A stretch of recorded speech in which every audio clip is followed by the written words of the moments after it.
it's so much more than just CBDCs, and I know a lot of us don't like hearing stuff like that, but Quant, an API, everything. Again, try to remember that, okay? So this is at the current market cap of BTC, okay? This is not about future market cap, current market cap, all right?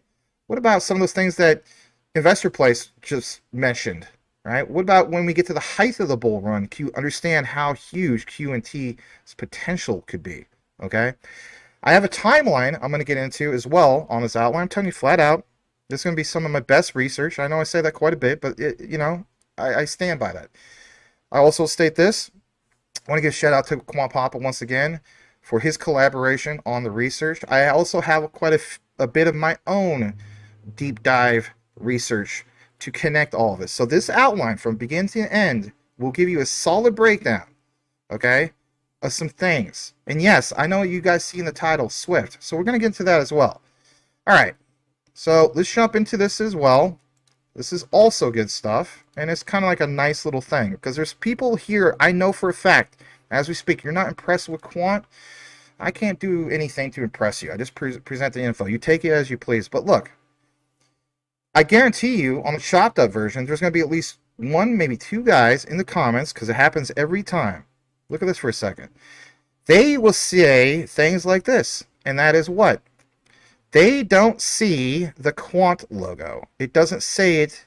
Doesn't say Quant anywhere. I don't see the direct partnership. I don't know what this Max guy is talking about. He is just all about hopium. He is just like any other content creator. I don't see it. Again, remember how Quant, Gilbert, Verdian, and the crew talk about how Quant is what? They are the foundation for building on blockchain. This is a great visual, you know? Been a while since I teach the kiddos, right? But I miss teaching. I kind of teach here, if you will. But the point is understanding the bigger picture, right? We talk about the foundational structure, the plumbing, what is underneath the ground, if you will, that nobody sees. And it's basically QNT. And that's just a visual. We're going to get right into the good stuff. So this is from Finaxtra. I want to point this out in a bit. Now, there's some big news in regards to other things that happened in Lisbon, Portugal. I'm fully aware of it. So I want to point out this, and it states basically about the beauty of all this, right? So the beauty of tokenization and so on. So it says live in London. This is coming up October 8th, 2024. That's a different thing in regards to a different event. But in recent news, I'm not the only one covering it, it's EBA Day 2024. Tokenization and digital identity will lead banking evolution. Posted 8 hours ago. We're going to full screen this. Let's get into this. Take that off for a second. And basically, you will see here how everything is basically evolving. How tokenization, digital identity will lead banking evolution. So I want to point out this guy. His name is David Birch. He's a huge name when it comes to like Forbes, for instance, right? So keep in mind that he was at the conference. He presented a thing called a challenge in a speech titled Digital Money, Digital Asset, Digital Identity, the Future of Banking. But the key thing is this quote, tokenization will be driven by money, people, not technology people, as it will be vastly cheaper. It will drive more liquidity into that space. People point out numerous times, how the heck can Quant do what it's going to do in regards to the liquidity problem and so on. This guy Birch, who I'm going to introduce a little bit more here in a bit, explained that digital identity will be significant in the future of financial market infrastructure, but first, resilience needs to be established in European payments. He outlined, for example, the significance of fungible and non-fungible tokens, NFTs. We understand how big Quant is when it comes to, for example, ERC, was it 7...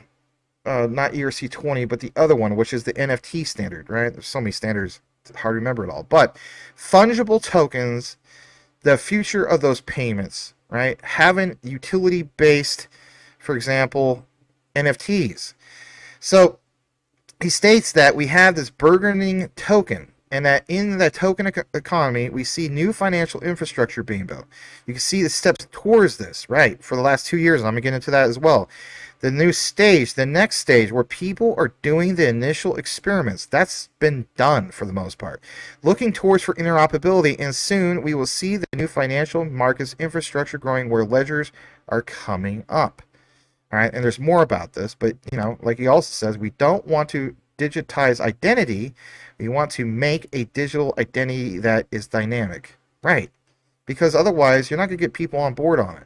If it was just digital identity and only that, then people are going to be scared of, like, Mark of the Beast, all that stuff. And I get that. I totally get that. I want to jump over to this for a second because we talked about liquidity. Okay, so here's the next slide. I know I'm out of the frame, but this, if I zoom in on this, it's going to look all funky. So I have to be out of the frame for a bit. This is an old reference from December 2022, but it's going to pound home the topic tonight. Fund tokenization, solving liquidity, access challenges in private equity. I'm going to get right to the good stuff.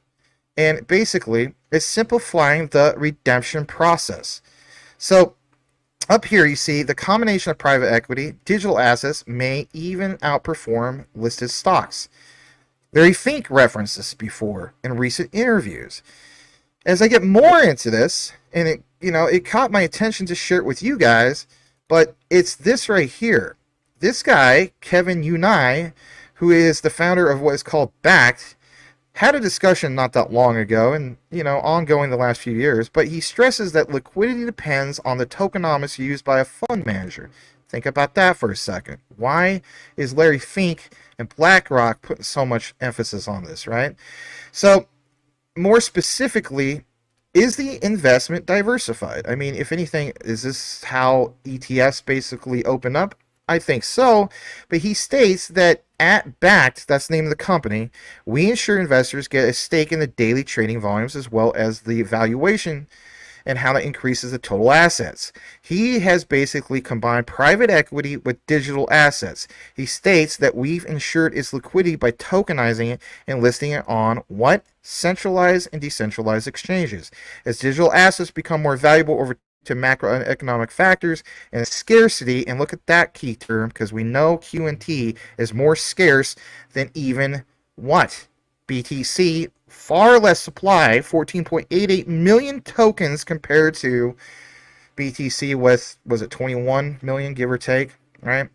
The combination of private equity and digital assets may even outperform listed stocks. Again, back to the Larry Fink quote. This last part I'm going to get into before we kick it into the other thing. Let's share this. Just in case some of you guys feel as though that Quant is so far down, why in the world would you want to have it? They're not doing anything. Well, finally, an example. Do you know that Quant is now advertising? And they're going on an advertising spree. Now, I want to point this out. You will not see that necessarily on X. And we have pointed out in regards to the research from an institutional point of view that if you want to find out what's going on with the institutions, or you want to find out like the bigger blue chip players, what they're really doing, you have to go on sites like LinkedIn and whatnot, right? They post over there. Call it what you want. There's certain things they just don't want retail to be shared on X. Maybe violations of NDAs, maybe false narrative, whatever the case be. But on these platforms, they've been very consistent with this. Check this out for a second. Let's full screen this as well. You will also see here that they have this advertisement. It was a screenshot that Quant Papa did, which is cool. And it says, simplify blockchain, what? Interoperability, I zoomed in a little bit more, connect to multiple networks effortlessly, start for free. As you can see, promoted. That's an ad. That's a blatant ad. And to have that over on Indeed speaks volumes. You may not think so yet. Give it time. It will. But code-free blockchain interoperability with Overledger, the enterprise standard for building a course on blockchain. And then you have a screenshot. I love how they do these little tidbits. Token flow. We talk about even with JASMY when it comes to data free flow with trust, understanding that standards are a big deal. Gives you a little taste of that code because they want people to understand if they were to click on learn more, how you don't even need to have to learn code at all at this point. Quant used to boast 3 lines of code. Now it's no lines of code. That's game changer. We talk about Web 3, not having to know code. You can have a business, plug right into Quant, get the job done for whatever your business needs are, not just from the point of payments, but when it comes to, like, what are they doing from the API layers and so on? Like, does this connect to this particular app? So on and so forth. But to Web3, enterprise standard for building on blockchain. Again, standards, blockchain, it's like an assembly line. That's the point I'm trying to get across. Now, a little bit more about this. I'm going to get to the juicy part, because I know you guys are wanting that Swift stuff, but I want to make a solid outline for you guys. So let's jump over to this part, and you will see also here, let's go ahead and full screen this. Behind the scenes at EBA Day, what's it say? Here is Gilbert Verdian being interviewed by Finaxtra. Again, beginning of the outline, talking about Finaxtra TV about their work on the RLN. Because some people in the past were like, "Oh, Quant's not part of the RLN." Yeah, been there, done that, guys. And programmable payments. Again, programmable payments through what? The Overledger. Look out for the video. Okay, so let's get into that video. I have the video. It's just real quick. And basically, we're going to pull that up here in a second. Actually, that part is about 10 seconds, so I won't get into it. And it's actually kind of hard to hear. But I will have other parts that are also as good. So I'm just going to show just a few brief pictures. You can see here that this literally just happened. This was posted, obviously, June 18th, which is literally today. So this is fresh Quant news for you. You guys know me. I try not to do some things that are time sensitive because I'm more of a research guy. But, you know, I saw this and I was like, great timing. I want to share this because there's a lot of fear going on with Quant. All right, so, you know, you see Gilbert. You see this interview here, obviously, with this gentleman. And, you know, of course, it all happened. Obviously, can't hear it. It's just kind of static, but I just want to share that. I'm going to get into the next part. I want to share some significance in regards to this because it is a big deal. So there was this thing at this agenda for EBA Day. I want to share not all of these, but one in particular that Quant Pop and I decided to put emphasis on. So it's going to be Ethereum. Focus your attention on Ethereum. Why is that? Well, let's get into that for just a brief moment. Ethereum was one of the ones that presented themselves and pitched their product to a panel of judges and delegates. All right, think about that for a second, okay? Why is that? All right, well, Max is going to give you a little explanation here in a bit, but I want to share with you what happened at EBA Day 2024. And again, it's not just today. It's happening as we speak, and it will conclude tomorrow.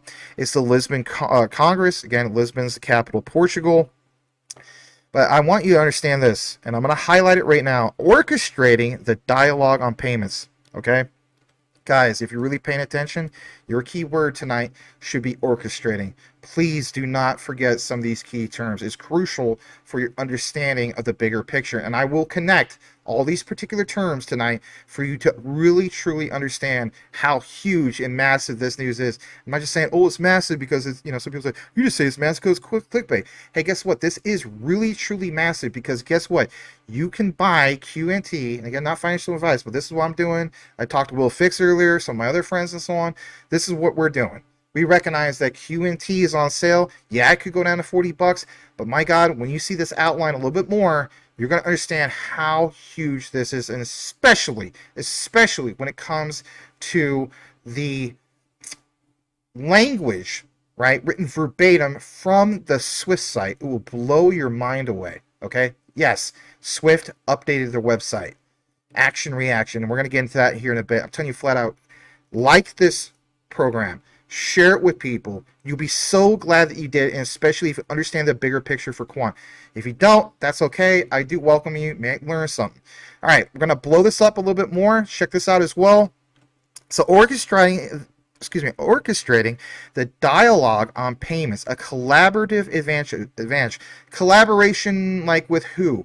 Who are some of the speakers? Who are some of the sponsors and so on, right? So we're going to get into all of this, but again, I want you guys to see this, the themes.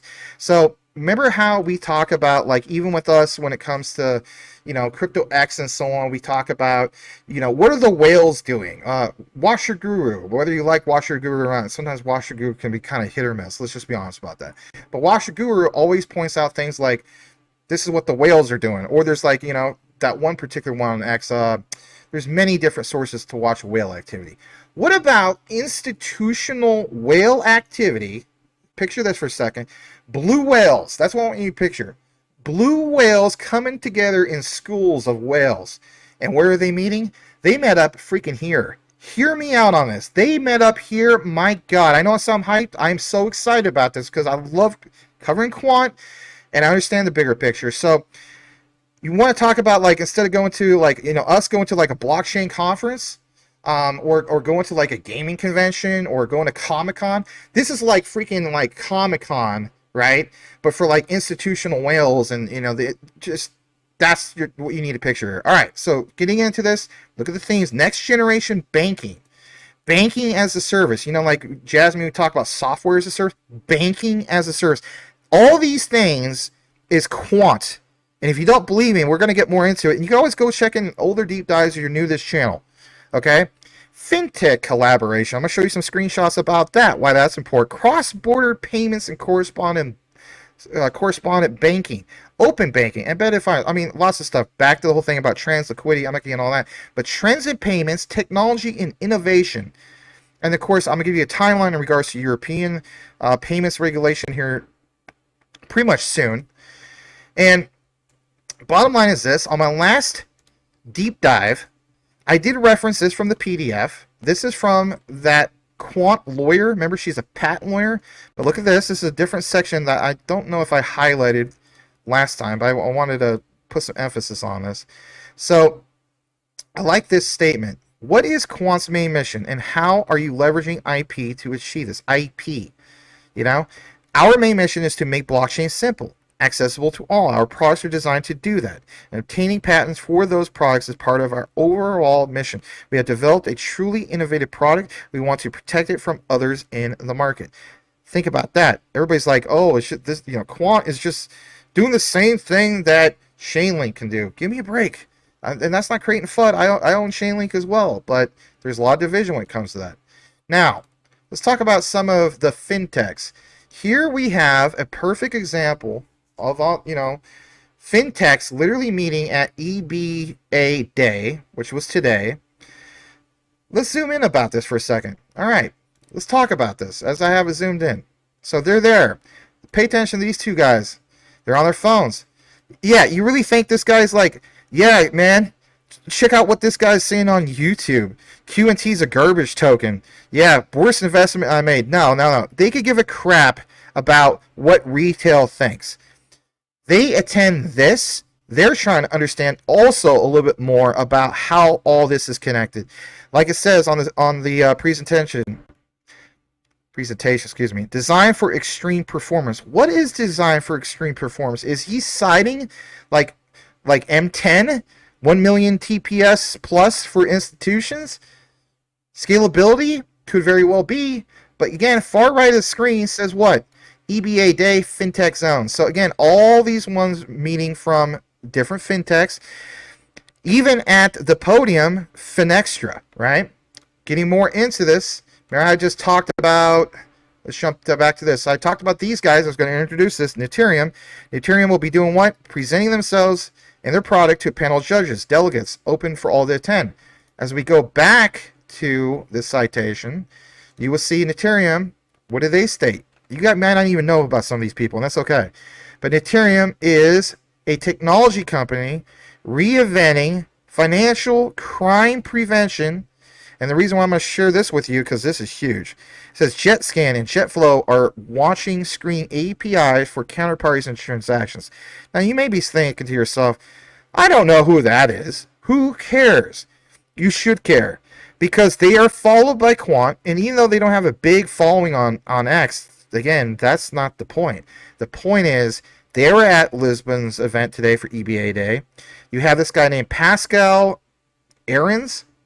He is the co-founder and CPO, and basically you will see that he pitched their scalable payment screening API in front of a demanding panel of experts and senior executives from global banks.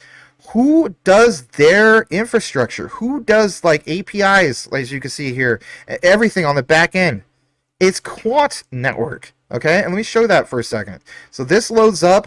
I'm pretty sure that's big enough. We showed that screen before. Yeah, that's big enough. Let's get into the next one. Look who's in the background. Freaking Jamie Dimon. That's not Jamie Dimon. I'm talking about on the screen from JP Morgan. Always talking out like both sides of his mouth. Always saying, oh, I'm not going to buy this. You know, blockchain's a bunch of BS and all this stuff, right? But, you know, it calls crypto, maybe not blockchain, right? But that's in the background. So you got Deutsche Bank, JP Morgan, Accenture, Benfico, FIS, MasterCard, obviously, Intercope. And even go to the next screen. Look what this says for a second. Designed for extreme performance, throughput 68,000 TPS, 244 million per hour. But in reality, again, through M10, that does a million plus. Okay, so this is just again like what they got going on from Ethereum. Okay, awesome, 68,000 TPS just with your own product.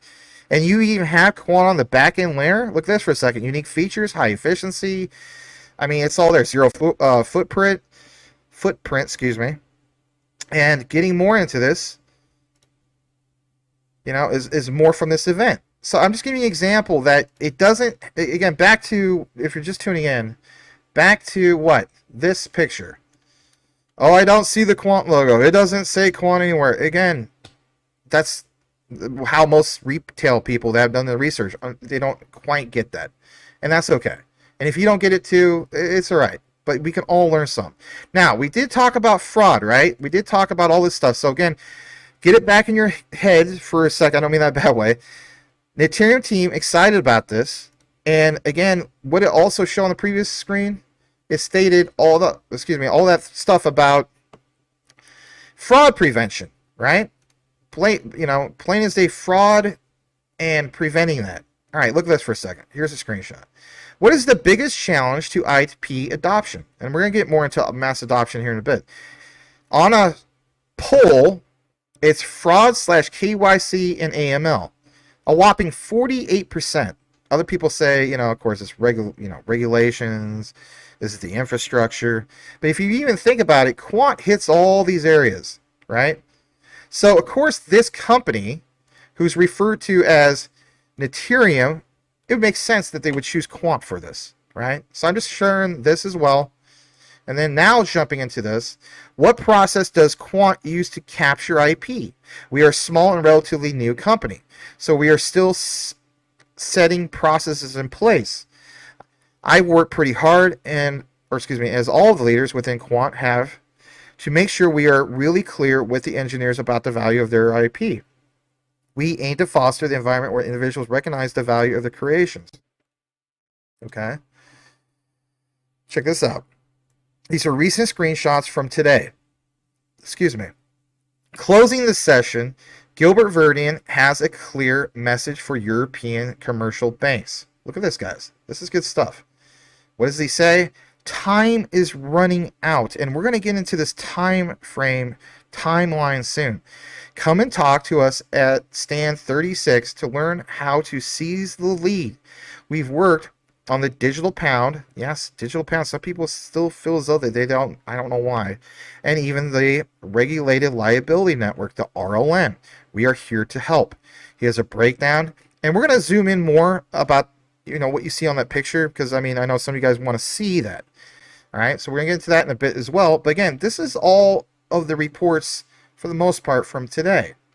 I'm not going to do a 3-hour deep dive with you guys, but it states here, and I'll play the video here in a second, and it's not super loud, so you might need to tune in a little bit more. I have it on a full blast, but you will see straight from official Quant Network, the closing session. Like it says, closing the session, Gilbert Verdian has a clear message for European commercial banks. Like I said, time is running out.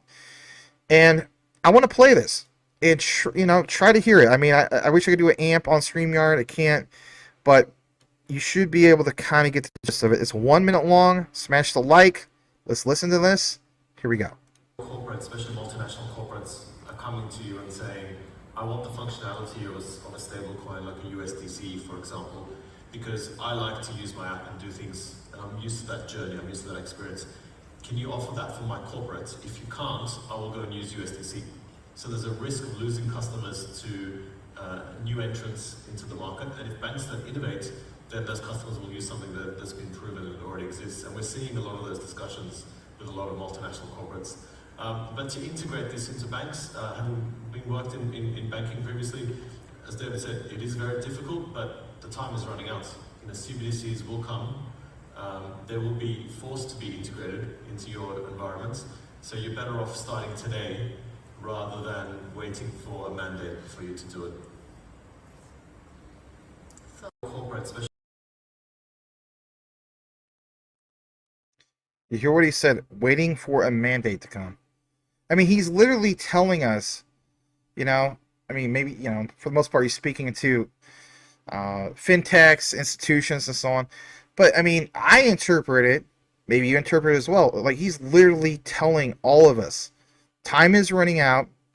Why would you want to wait for the mandate? Right, just kind of like the people that got into BTC last, you know, height of the last bull market, 11/11/2021, when BTC hit 69K per BTC. So many people are like, oh, I'm going to jump in now because it's at 69K. Okay, you got to wait. If you didn't sell, you had to wait all that time until recently when we saw it go up to what, 76, 78K. I can't remember the exact amount, but in that range to see any type of profit. And what if you're the type of guy in which you only own a sliver? And what if you didn't own any particular altcoins? Right, exactly. So he's literally telling you about the mandate, and we've talked about this mandate before. The mandate basically is the whole thing of that, you know, flip of the switch moment that people were talking about. You know, for example, you know, like ISO 222 full mandate November 2025, right? And some people feel as though that, yeah, that's a real true flip of the switch. Do I know 100% sure? Well, of course not. But again, with the research, it seems like I'd be leading my, or I would believe that that is going to be the case. Sorry, guys. It's been a long day, and I've been reading a lot of information. But anyway, we're going to get a little bit more into this. It is crucial to understand what he's talking about, the key terms, such as orchestrating, such as mandate, all that good stuff. So we're going to get into that here as well. Let's jump over to the next part. So that was cool to hear him in an actual interview, at least in my opinion. And basically speaking, you know, he gets more into this, and it's not just him. Okay, I want to point that out. It's not just him. So back to this guy who's Dave GPT Premium Edition Birch, right? David Birch. He's from Forbes. Let's also share this on the screen as well. Okay, so I'll take off that branding for a bit. And he states he is looking forward basically to today, EBA day. Why is that?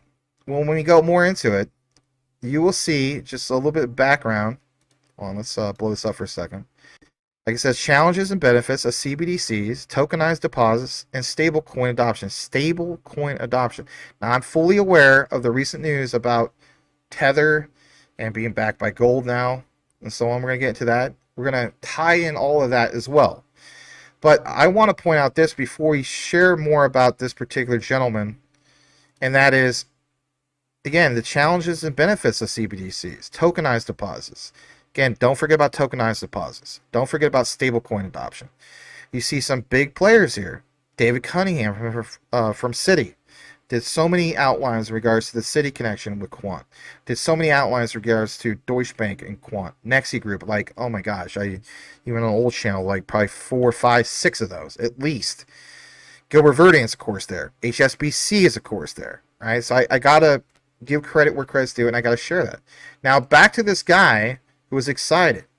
He is, of course, David G.W. Birch, and look at what it says, contributor to Fintech, an internationally recognized thought leader. Think about this for a second. This guy's a big deal, okay? In the digital identity and digital money, and he was named one of the global top 15 favorite sources of business information by Wired Magazine. They are, of course, ranked as one of the top 10 most influential voices in banking by Financial Brand. He created one of the top 25, hold on, I'm zooming in a little bit more if you can see a little bit better, must-read financial IT blogs, and identified by PR Daily as one of the top 10 Twitter accounts, followed by who? Innovators, alongside Bill Gates and, of course, Richard Branson. Those are big names. Big names.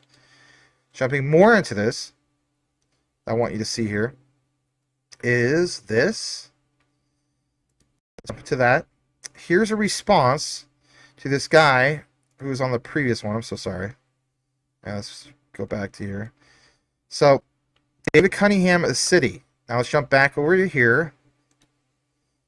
And he's the guy second from the left, just in case you can't see it like from your couch or wherever you're viewing it from. So second from top left from Citi. Let's jump over here from Quant Network. They just posted this like a few hours ago.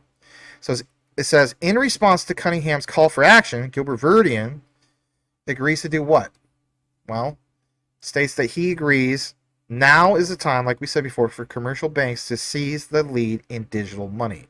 Now, this is a different particular one. It may seem like it's the same from the other one. It's not. These are all chopped up. 1 minute, 4 seconds. Listen to this. Hopefully it's loud enough for you to hear it. If not, you might, sorry, I have max volume. You can blame Quant for it not being loud enough. But listen to GV. Here we go. Fragmentation. The system is already fragmented, so it doesn't make sense to make even more fragmentation, because that's going to make payments even more complex. DLT versus retail versus wholesale, all that will be extremely complex. So that needs solving, and we're seeing that happen with projects. But the other driver for industries, CBDCs are coming. Banks will have to be ready for CBDCs by the end of the decade. Most of the central banks have said by 2030 they will issue a CBDC. So the best way to tackle that and prepare for that is for banks to innovate rather than wait for the central bank to lose patience and then mandate a CBDC on banks. It makes sense for banks to innovate today, build the infrastructure, work with fellow counterparties, and create the infrastructure for CBDCs together. And that way, for the first time, you have a say, you have a seat at the table. You're not there receiving the mandate and then you have to react to it. So it's a very proactive thing to do. And I think that's what is driving a lot of the innovation today, to not be in that situation. Once again, think about what he said, the mandate. And given, like, the central banks and the, some of these institutions and so on, the opportunity basically to what? To invest now. Well, if he's telling them to invest now, then why aren't we investing now, right? I mean, that simply makes sense. Well, I don't want to invest in that. It's at $74, $76. It's going to keep going down in price. Okay, so buy it all up when it's thousands of dollars. That seems like not a good plan, in my opinion. Okay, we can agree to disagree. So you heard him literally mention some key things: mandates. We're running out of time, things like that, right? Now, I get it for somebody just walking in right now, or you fast forward this point. I say walking in right now because it's from the live, and we'll chop it up on the recorded later. You hear 2030. Stop with that retail way of thinking. You got to understand, Quant is so much bigger than even just like this whole thing with CBDCs and so on. Like, when we talk about APIs and like literally the whole plumbing and all the things, just again back to that visual, like what's underneath, and I'll share it one more time just in case people just tuned in. You got to understand it's there's a bigger picture, right? And seeing how that comes to life. Again, one more time. I don't want people to forget this, all right? Because people just don't see it. I don't see the Quant logo. It doesn't say Quant anywhere, right? But it's underneath everything. It's kind of like hidden. But it's the foundation for building on blockchain. Don't ever forget that. All right. I'm going to come back into this other thing because we got to get more into this, right? So understand, once again, like I said, the bigger picture. So this is now getting into the juicy part. Let's go ahead and share this. This is the moment you've been waiting for the most part, okay? We talked about what you see in the thumbnail. You saw on the thumbnail. Swift. This is an update from Swift, okay? In fact, you may be wondering how long ago, all right? May 31st. Well, Max, today is the 18th. Again, understanding alignment, orchestration, the key words that I'm giving to you for this outline. It's crucial that you understand the terminologies and so on. So again, Swift comes out with this, and it's been absolutely gangbusters since then. Recent news with what happened with House Democrats, right? being introduced from Nadine Shakar and Mr. Rodrigo, right, from Securitize, pitching the importance of why we need to have proper regulations because they already see what's happening. Tokenized deposits, tokenization of anything and everything, but more in particularly private equity, real world assets, right? That's all in alignment. Who is the orchestrator behind it all? Say what you want. It is Gilbert Verdian, okay? But this is from Swift. And again, back to that picture that I showed you before, and I'm not going to share it again. I want you to understand things will not say Quant. Or will they? Smash the like for this. Because I'm telling you flat out, you may think you get worn out with me saying stuff like that. But this is got to be up there with the research. Okay? So, Swift site, plain as day. No, I'm not talking about Swift blockchain. There's no knock on Swift blockchain. This is actual Swift, like, you know, the one from the 70s to the present. That does these, you know, the cross-border handling of, let's be honest, I mean, moving tons of money, trillions of dollars from point A country to point B country. I mean, most people, even if they don't know about blockchain, know about Swift. Let's be honest about that. All right, so I got some highlights. Let's get into some of these highlights. All right. Harmonizing instant payments, I should say, for a global payments ecosystem. Posted May 31st, as in this year. That's not 2023, that's this year. That's like like a few weeks ago, basically. Like, what is today? The 18th, right? So yeah, literally a few weeks ago. Harmonized standards, don't forget that term, standards. So harmonized standards are essential for integrating domestic instant payment systems. Don't forget that as well, instant payment system into a global payments ecosystem, ensuring faster, cheaper, and transparent cross-border transactions. Swift's Mike Truter, Director of Market Infrastructure, Communities, and Standards Service explains. And of course, we're not going to get to all of this because we'll be here too long. But I know there's some Chainlink people here. I own Chainlink. You're going to think, well, I don't need to hear any more about Quant, Max. I mean, maybe you're not the type of guy you're more for Chainlink and not Quant because you see literally, Chainlink and, for example, Swift. And you think to yourself, I'm just going to go with that, and that's it. But understand, I understand that Chainlink is it's a lot more than oracles, and they're the king of oracles, don't get me wrong. But what about Quant? Like, you have way more than just, like I mentioned, like CBDCs and so on, right? Don't forget that, because, again, while both our assets are great to have, we are talking about Quant tonight. So, I'm going to full screen this again a little bit more. Going to go further down, jump to the next part. It says, while great progress has been made, okay, there's an exciting opportunity to further enhance our efforts, creating harmonized standards to enable interoperability across these domestic instant payment systems. Achieving this will reduce friction and pave the way for a truly interoperable global payments ecosystem. Now, another key word, friction. Remember what Gilbert Verdian said? Did we forget that? You might not have caught that. Gilbert Verdian, at the end of that last video clip, what did he mention? Friction. Fragments. Is that all I got? No, it's not. Listen a little bit more about this. Pave the way for a truly interoperable global payments ecosystem. Look at this quote from Mike Truter. Hopefully I pronounced that right. With different domestic instant payment systems proliferating, harmonized standards are crucial for a global payments ecosystem. Is there any more about this? Yes. Look at this. I will go up a little bit more. Yeah, this is good. This is real good. So he goes on to mention achieving this for instant payments, domestic at least, for each domestic market infrastructure, it's got to support its own local practices with unique, look at this, guys, message standards. Okay? I have stated numerous times, I'm not the only one. I would never take full credit on anything. I don't like people stroking their ego like that, just to be honest, but it is what it is. I know people do that. But I will point out how crucial it is to understand the terminology, is how it's so crucial to understand the research that we have done. I post this stuff on X. I said, come join our community of research, blockchain, and research enthusiasts. We are enthused about this because we're sick of the if you're doing the 9 to 5 or punching a clock or whatever the case be.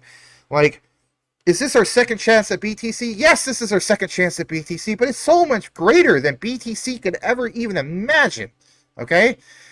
Why? ISO TC 307, the Quant Network standard. I said so many times, not just me, complimenting ISO 222. You hear Gilbert Verdian literally talk about how there's going to be a mandate. But how about having a standard that will complement it and it all works together? People have stated, Quant is both ISO 222 and it's also part of, its own standard, ISO TC 307. In reality, it's not ISO 222. It is, of course, ISO TC 307. But it works with that. Why is that? You need to look at the bigger picture. When we talk about HBAR, some of these other ones are tied to ISO 222. I'm literally looking at it from the perspective, and those are great. Like, all these ones are awesome. I'm looking at it from the perspective, they all have the role, as we know. Picture a acquirer of all these tokens, or coins, depending, obviously Hedera is a coin, if we're going to be technical. But Gilbert Verdian, for example, sitting there is the orchestrator, all right? And making all these in alignment. They all have the role. So it is fair to say that he is being that, that conductor, if you will. And we're going to get really into some of this stuff. You may think, oh, man, you're just trying to make it sound cool. It is cool, though. Because when you go to the site and you see the same language, the same terminology, it is more than a coincidence. And I will give you a little bit more of the aha moments here in a bit. So look at this for a second. Different domestic instant payment systems. I went too far down, sorry. Unique messaging standards, working together to align these standards. Again, alignment. We can enhance interoperability, create more cohesive global market. Back to the part of proliferating harmonized standards and how it's crucial for global payment ecosystem. Because again, remember all those fintechs talking about that global payment ecosystem? Remember how we talked about that one particular company referred to, let me see my notes again. Yeah, this one. Ethereum, talking about that as well. Yeah, exactly. Going more down into this, let's talk about this because I did mention ISO 222, did I not? I did. So, on this part, to help ensure, and again, guys, go to swift.com if you don't believe me. To help ensure a common rollout and implementation of ISO 222, Swift worked with the global payments industry to do what? Define a set of harmonized usage rules for cross-border payment messaging called Cross-Border Payment and Reporting Plus, which is CBPR Plus. These usage rules, define all key elements necessary for cross-border payment along with how to use them. More about ISO 222. Look at this for a second. But despite all this, market infrastructure still need to align their domestic ISO 222 message usage guidelines to ensure end-to-end integrity of payment messages between jurisdictions. Again, back to what Verdian was saying. If you think about it, if you have researched this, you will know that that's the mandate. It is all in alignment. He has the infrastructure with the overledger. They got the whole thing going on with Project Enbridge. And by the way, we will get more into this. So the rumor is that Project Enbridge, what was it? That it's a bad rumor. It's a little bit of fake news, but in reality, it's kind of somewhat true. The new thing is people are spreading all this or all this news about Saudi Arabia is getting off the petrodollar, or going off the U.S. dollar, basically. Excuse me. And they basically are going to do what? They're going to use, Chinese yuan. They're going to use, for example, rubles. They're going to use all sorts of other things other than the U.S. dollar. Well, we found out that's not necessarily true. It's just that the U.S. dollar won't be the only one, right? But in a statement, it mentions them going with Enbridge. And I got to validate that a little bit more. But what is connected to Enbridge? right? Banking International Settlements, Banking England, Quant Network. So it's like, huh, wouldn't that create a lot of demand for your QNT? Yeah, absolutely it would. Now, some people will say, well, it's not right now. Is that all put into motion yet? Do we have that mandate yet? Is that utility in motion yet? No. Like Gilbert Verdian mentioned, he's given everybody, the institutions, the opportunity to come in at like the ground floor, to a sense. Not exactly, right? Ground floor would have been a few years ago when it was pennies or like $1, right? But even then, he had to prove himself. Or they, as in Quant Network, had to prove themselves. That's the point you should take away from it. Because if he had to prove it to them, why aren't we on board with that as far as from an investment point of view, right? So coming back into this, you will see more about harmonization, standards, and so on. But the point is, ISO 222, the alignment, that need for that alignment of domestic ISO 222 usage guidelines to ensure end-to-end integrity of payment messages between jurisdictions. In other words, there must be harmonization, of course, of standards. Again, Quant Network, the orchestrator, Gilbert Verdian, the conductor. To address this challenge, an industry body called High Value Payments, which is HVPS Plus working group, was established. More about this for a second. Look at this. Harmonized messaging standards hold the key. How so? There's a drive to make domestic instant payment systems work in cross-border contexts.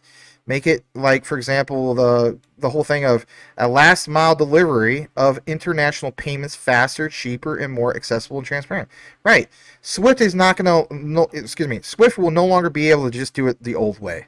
And hence why, it's the coins and the tokens that are tied into this. And I'm going to show you an actual screenshot where they literally mention coin. Because I'm always with you guys. Like, I try to put myself in your guys' shoes to understand this stuff. So, in alignment with the G20 roadmap, this cannot be achieved without ensuring alignment with cross-border messaging standards and other instant payment systems. Right, absolutely. Look at this for a second. Do you guys want some good news? Do you want to hear... Yeah, everybody wants good news, right? So, a little bit more about the thing about the mandate... And this is above here. It says, like any inbound cross-border payment into a cross-border enabled instant payment system, it will likely suffer from data truncation. Does anybody remember me talking about this for the longest time? I said for a good 2 years that I know of, since summer 2022, I've used the word truncation multiple times because it's a real thing. How do I know that? Because even back in the days when I was playing Medal of Honor Allied Assault with my buddy Will Fix, and if you're watching, Will, shout out to you, brother. You rock, man. All right? You load up a log file. That log file gets so big. Guess what happens when that log file gets too big? Everything in that log file truncates. All right? Let's apply that to, for example, Swift. You ever wonder why things move so slow? Huh. Because you're moving trillions of dollars of money cross-border. Add up all those zeros. You may think, well, it's just that. Okay. Stop looking at it from just the perspective of the numerical thing on the screen or in the log file. Now, like my old example, Bank of Greece sending $10 trillion to, or the other way around, Bank of Seoul sending all that money to Bank of Greece. Okay? Different language. What language? Korean characters. To what? Like how fraternities do it. Alpha, I'm part of Alpha Beta Kappa, right? And it's like, that looks different. It's not all in English. So it gets truncated. Gets lost in translation. Then, picture this. Payment stops.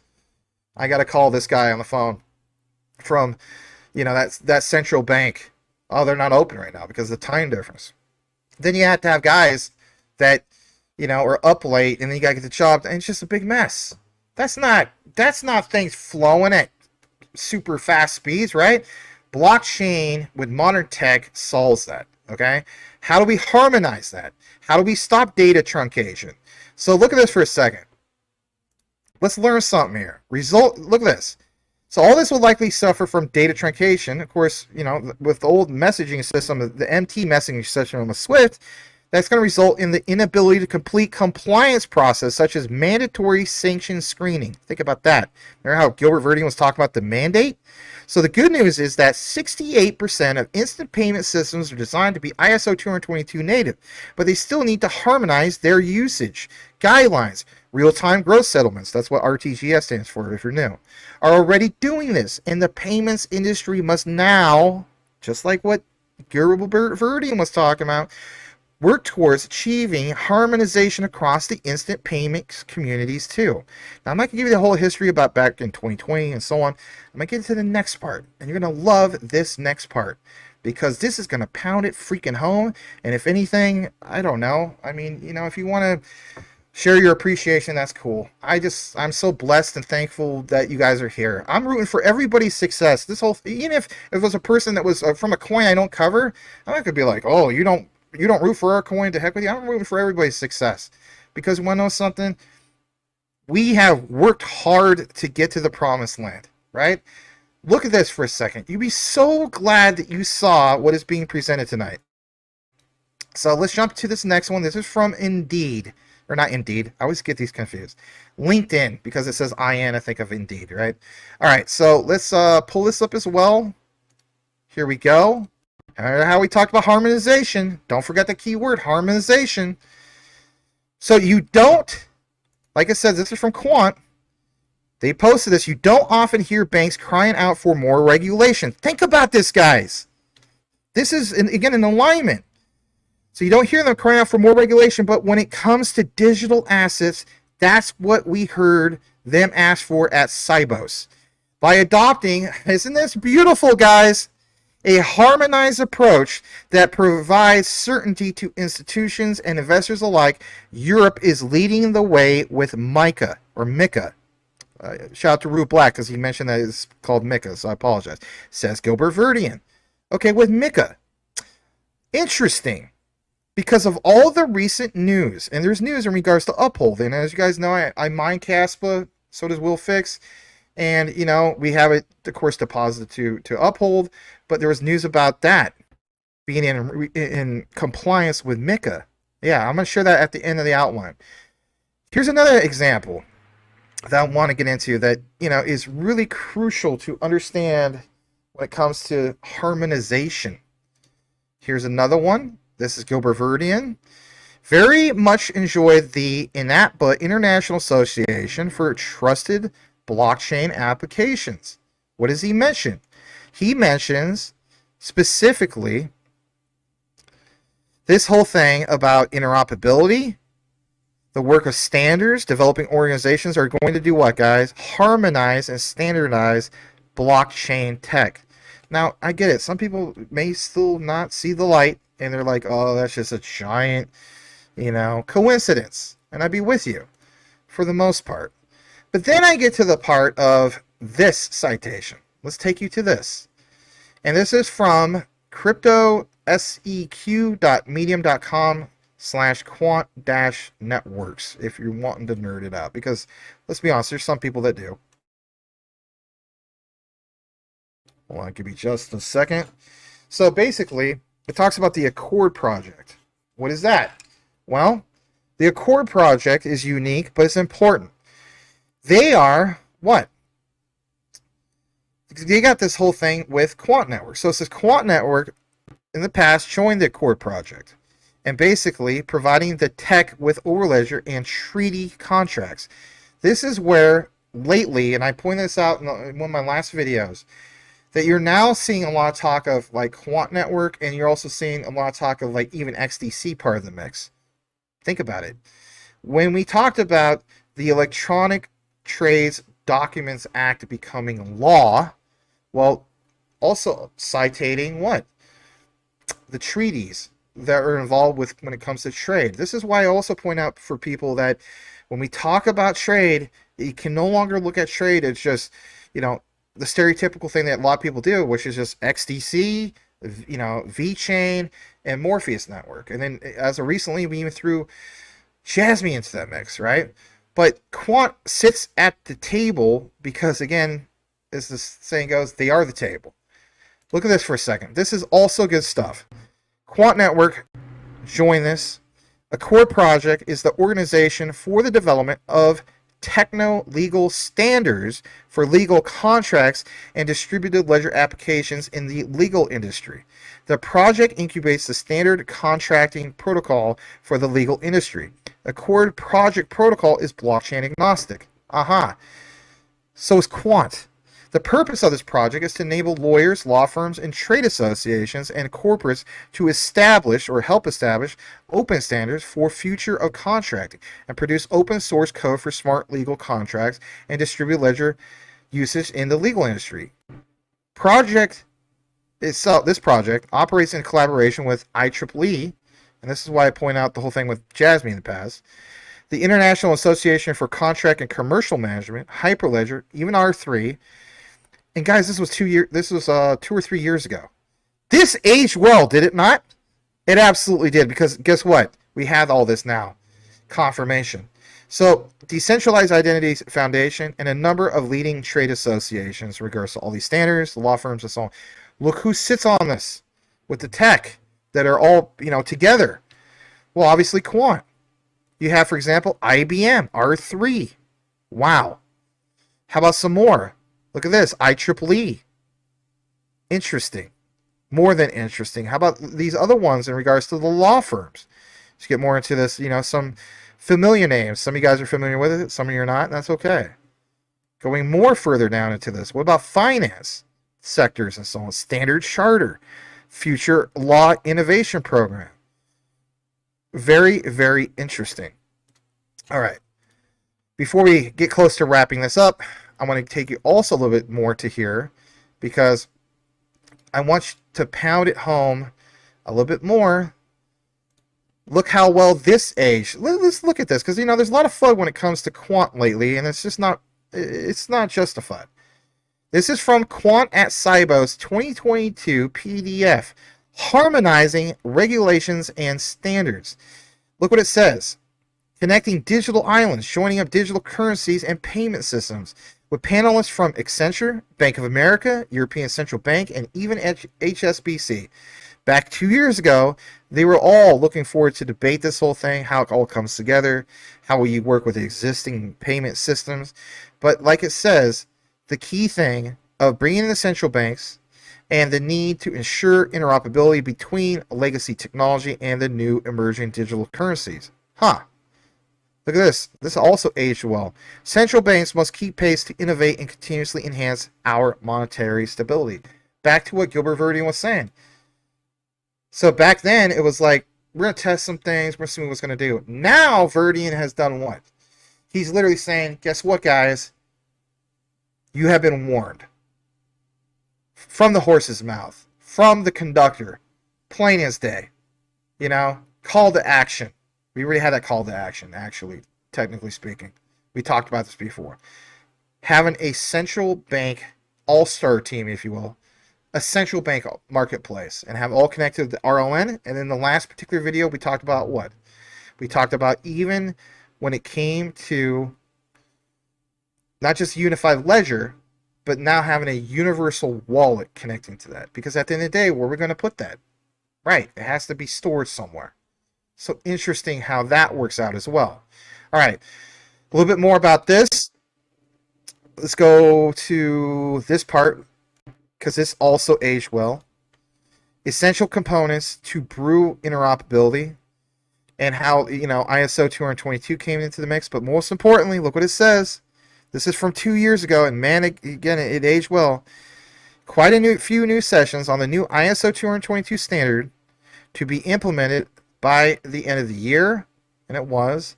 ISO 222 will modernize interbank payments on the SWIFT network with additional data fields, faster transmission speeds, new compatibilities, compliance. But again, boom, that aged really, really well, right?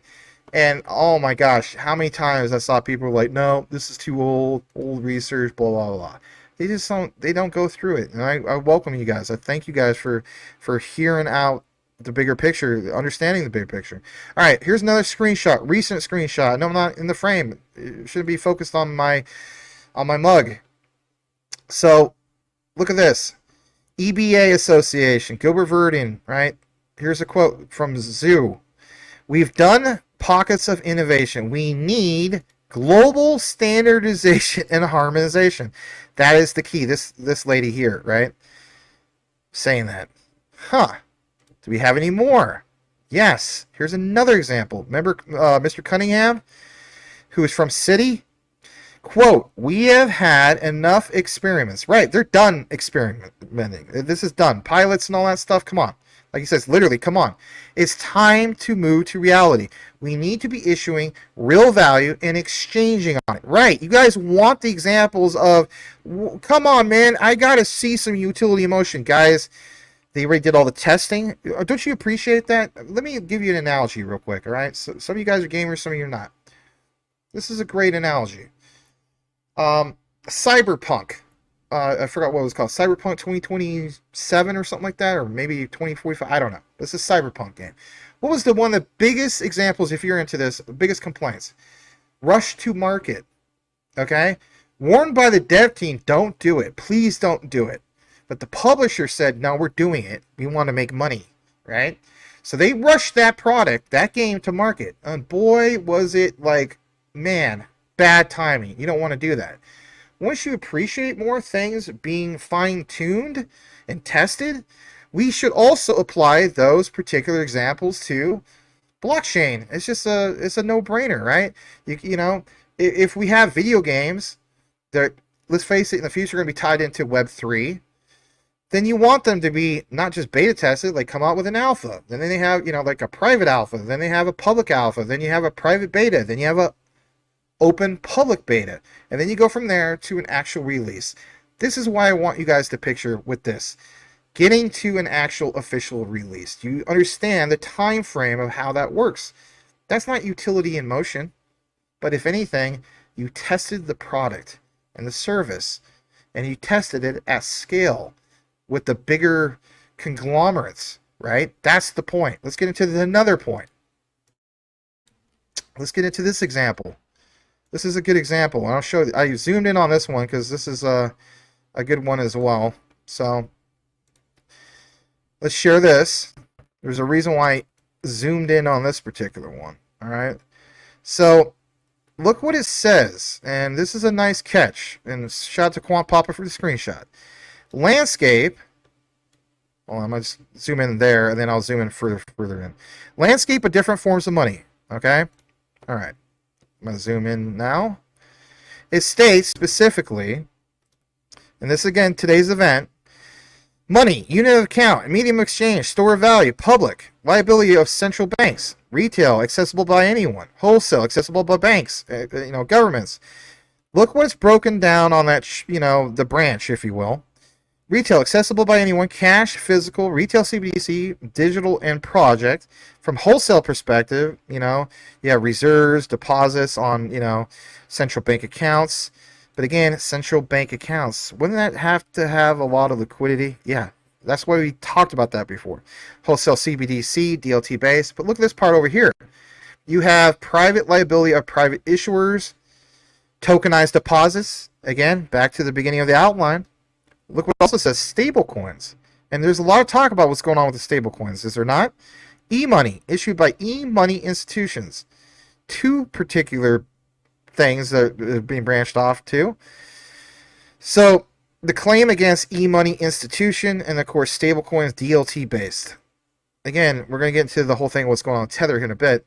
But boom, look at this. Look at this. I'm going to come back in the frame. Let's wake up. Like, I'm from Portland, Oregon. There's a guy named Tom Peterson back in that. You go, wake up. Hey, wake up to a happy day. Let's freaking wake up. You guys have been so hungry for, I've been with you guys, technically speaking, since 2022, okay? But you guys have been other bull cycles. We are starving for the proof in the pudding of, can you tell me? Like Jerry McGuire, help me, help you, show me, Max. Show me where it says crypto coins. Remember how many people would say, I shouldn't even say it. You guys know, I'll state that it starts with a bell and that's it. That particular guy used to say, and I think he still does it in his videos, you want to get all these banking coins and so on, right? No knock on him, all right? he wants to disrespect me, that's fine. All right. But the point is, it's just a difference of opinion, right? But he mentions some of these things. And a lot of those people would not get into these coins and these tokens because, you know, yeah, these are banker coins, and you know you don't want to get into some of the stuff because of this reason. It doesn't say the particular crypto. Well, how would you like to literally see a presentation where it says it? Crypto features vary. Private, no liability. Crypto coins. Yeah, you heard me right. Crypto coins. It's literally on your screen from the presentation, zoomed in. Issued by a protocol and the native coin of the DLT. My God. Freaking, like, give me a mic. I'm gonna drop it. This is my back scratcher. Boom, just drop it. Mic drop moment. My goodness. I mean, go back and watch it. If you missed it and you're like, you know, just talking about Carolina pogo sticks with your broskies tonight, or distracted with, you know, Boston Celtics won the championship, or whatever the case be, you know, next day, or you live in the Boston, Massachusetts area, New England states, and you're just like hungover from your party because your team won, or whatever the case be. I'm telling you, I advise you to re-watch the replay, re-watch the chopped up version, whatever the case be. You watch it on an X, you watch it on YouTube. This is your ultimate boil it, mash it, stick it in a stew moment, because finally, it literally says crypto coins. And we never seen examples of this in the past. Never, ever seen those particular examples. We might see like somebody else giving an example, like in their doctored up brochure and so on. But this is an event that literally happens, and some people are going to be like, well, it doesn't say quant. Again, back to this, okay? Picture that once again.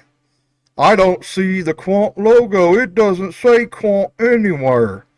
And I'm sorry if that's your voice. If that's your voice, that's no knock on you. I'm just saying, okay? Sometimes I don't know if people really get the bigger picture, and that's no knock on anyone, but I just shake my head when I see that random guy is just like, this is the worst investment of my lifetime. Quant is down tremendously. Okay, when did you buy it? Did you buy it, like, did you overspend? You know, in reality, even if a person came in at like all-time highs on quant and they held this back to, like, you know, the example of, you know, QNT with the current market cap, QNT price per coin with the current market cap of BTC, and that puts, you know, QNT well over 80K at current market conditions. Wow, right?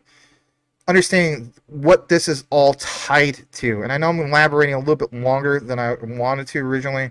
I said I don't want to make this too long. It's just natural for me to get into this, but I did think this was a really, really big deal, and I do have some more examples, and I do want to get into this because I do feel as though it is crucial, more than crucial, to understand, like I said, the bigger picture when it comes to all of this, okay? So we're going to jump over to this, and for example, you're going to see, this real quick. Let's jump over to this. So let's share this. Back to that screenshot, I should say, my bad. Because, you know, it is a nice screenshot, and it gives you more of that example. So, yeah, back to this, just in case you're tuning in. Literally says crypto coins, and particularly the native coin of the DLT. Right.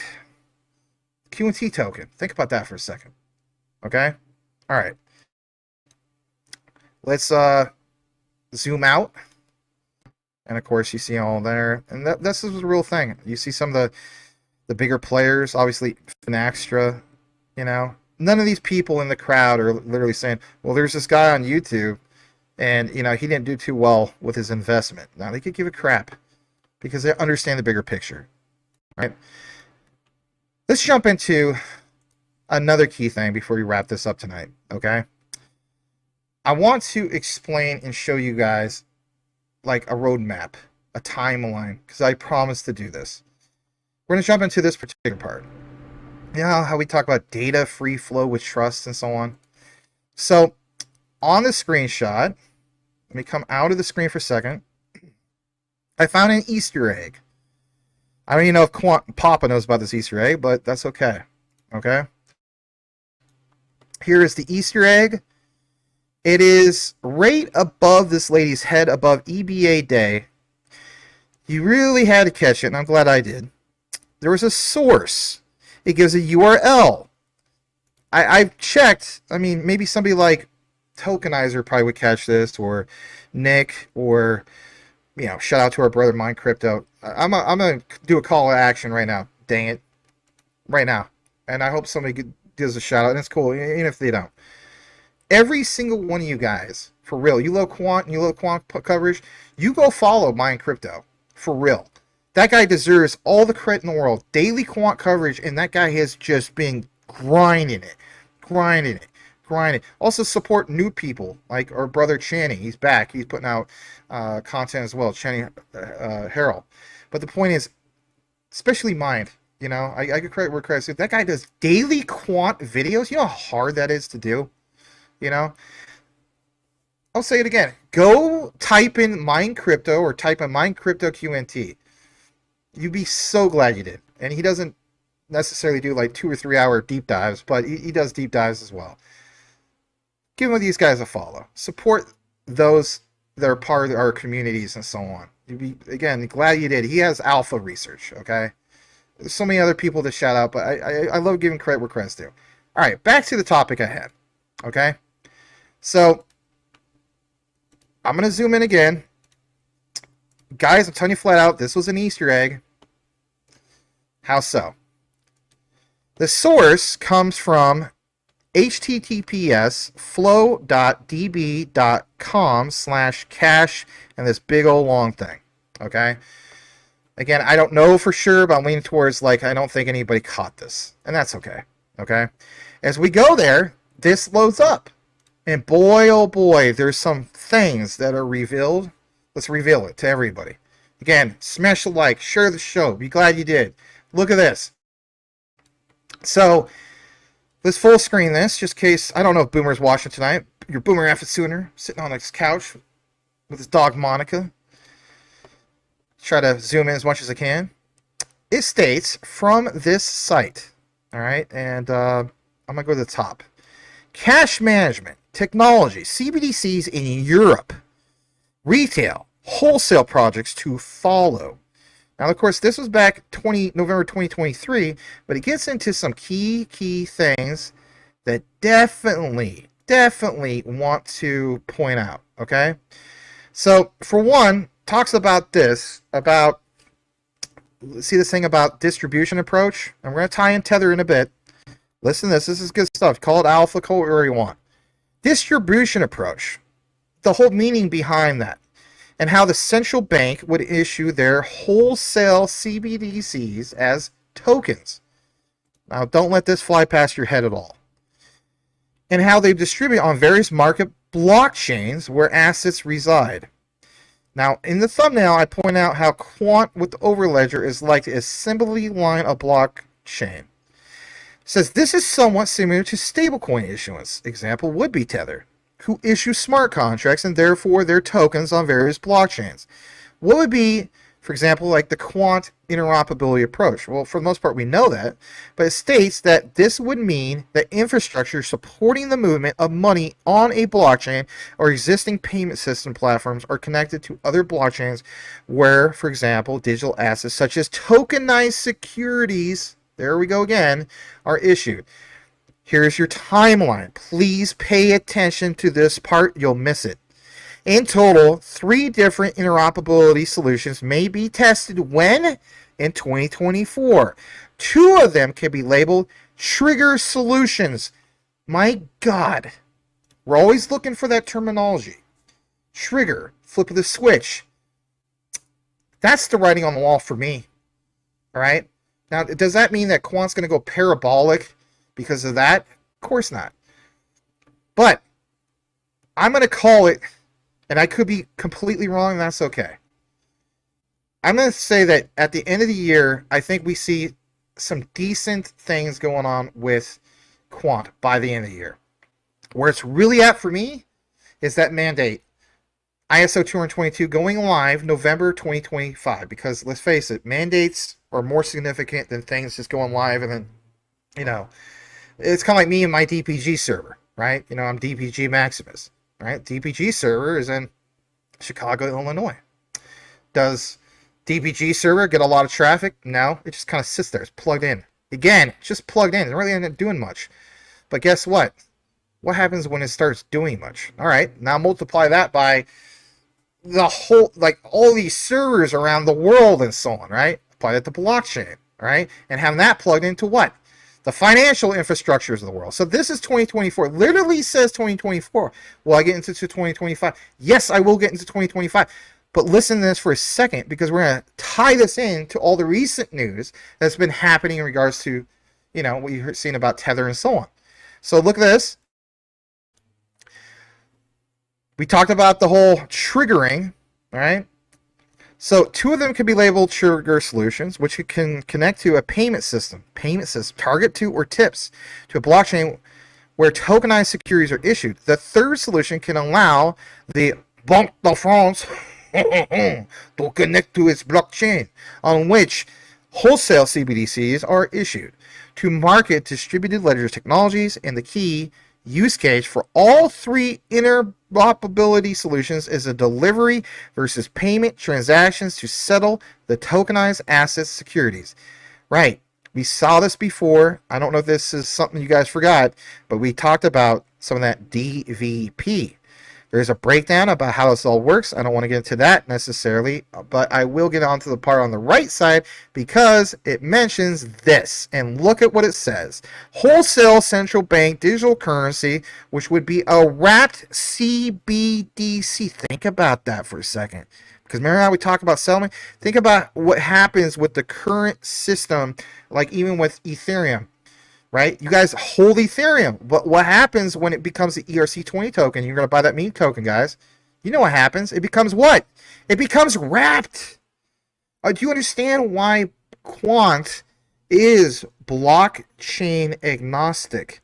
That should be your aha moment. If that goes over your head, that's okay too. That's no knock. I'm just being a realist. So accessibility to a financial and certain like non-bank institutions only, right? Make it accessible. Institutions that already have access to reserve accounts at the RTGS, real-time gross settlement systems of central banks. Now look at this. Blockchain focus. Providing central bank reserves on DLT or connect DLT with existing payment systems is a trigger solution. Should we now, guys, let's just be honest. Should we start referring to this stuff as, instead of flip of the switch, triggers? Like, let's go pull the trigger on this. Hopefully, YouTube doesn't cancel me. Oh, you know, because they're woke and all that. Don't get me started on that. All right. Interesting with the terminology. How many keywords have we gotten tonight? Harmonization, trigger, mandates, right? Hopefully, you guys are appreciating this coverage. I don't know. All right. So that's the part about trigger solution. How about use cases? Potentially cheaper and more frictionless. Back to Gilbert Verdian. Literally stated that today at the end of that particular video clip. Back to DVP, tokenized securities, repo trades. How about even PVP for more efficient FX, for example, and on more efficient cross-border payments? Again, Quant will complement it all because it will connect it all. All right, that's crucial to understanding that. Let's jump back to this for a second. There's more about 2024, I believe. All right. Figure 2, retail versus wholesale CBDC. Who is the source? Deutsche Bank. At the end of 2024, are you aware there's a decision that's going to be expected from the governing council of the ECB regarding which, if any, of the solutions for wholesale CBDC, guys? Listen to this. This is good stuff. Let me go back to this. All right. In regards to if these solutions for wholesale CBDC will be introduced into the market. Aha. Because as we know, introducing things to the market, it will be a huge catalyst. And we should see at least a little bit of that. Like, be a little bit of that utility in motion. Not mass scale in motion. This is where I'm stating you will potentially see finally some price action. Combine that with an actual regular bull, like we cited from the beginning of the outline when we talked about the investor place coverage and citing those charts. That's what I'm talking about, guys. So will that help complement? You better believe it will, because I mean these are still altcoins. So testing phase is from April to November 2024. Let me take just a moment to cough outside of the mic. All right. So again, testing phase, April to November 2024. Well, we're ready into June, right? We're definitely ready into June.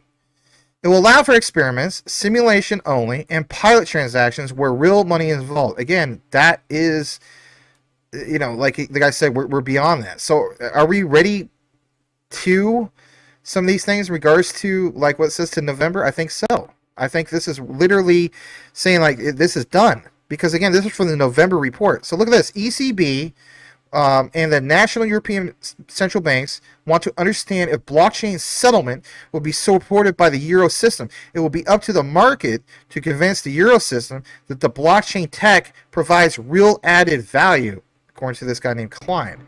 I'm going to jump down to, or actually go to the next page. Sorry about that.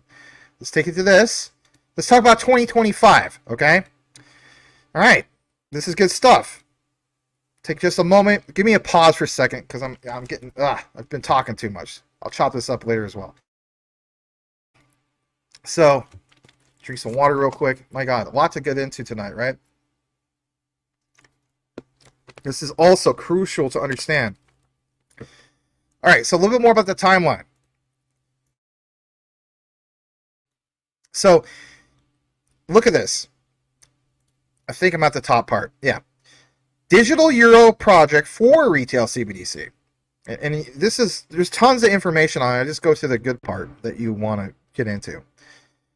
So it talks about this project, mentions specifically cash. Cash is the only central bank liability that can be held and used by private citizens today. Retail CBDC project would make it possible for every end user, for example, every European citizen, to hold a liability of the central bank that can be transferred electronically. The aim of the ECB is to provide legal tender, think about this, in a digital form, stated this guy who's Klein. The ECB will decide in November 2025, wow, back to the alignment of ISO 2022, but yeah, November 2025, whether it will actually issue a digital euro.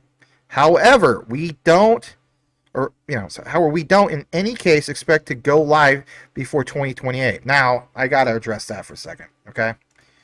There is always going to be this one person here is like, oh, Quant won't be used till 2028. I'm just going to dump all my position. It was a garbage token.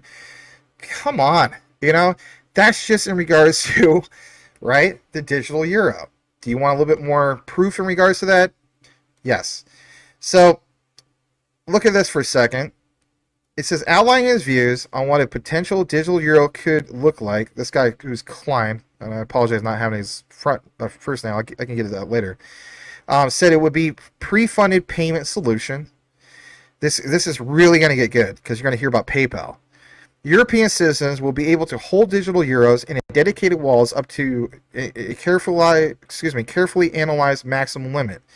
Amounts such as 3,000 euros have been discussed, but there is no decision to date. The digital currency will be held in a wallet. Remember we talked about, for example, the universal wallet and how it's connected to the RLN. What do we call it? I don't know if we call it RLS. There's so many darn acronyms and abbreviations. It's been a long day. I used to be spot on and be able to have that for you. But anyway, give me the benefit of the doubt too. I'm human. But it will be provided to an intermediary. Who is that intermediary, guys? Think about it. Now, I did a 2-part video. I don't know if you guys remember this. It shows, and I'll put it at the very end of this video for the chopped up video, or the chopped up version. Shows Gilbert Verdian, and it shows Augustine Carstens. And it literally says at the very top, intermediary. And then it even shows like things like R3. And so it's good to understand those things. So boom, that in itself. In other words, bank payment service provider. Klein continued.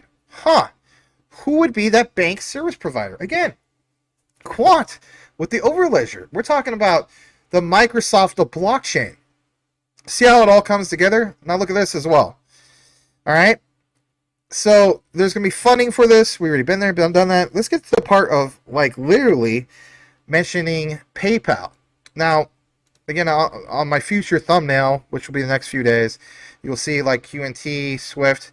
I did this even with Stellar. I said that. So with Stellar, do we have an example like, what do I call it? Stellar XLM or XLM AI, a global Venmo.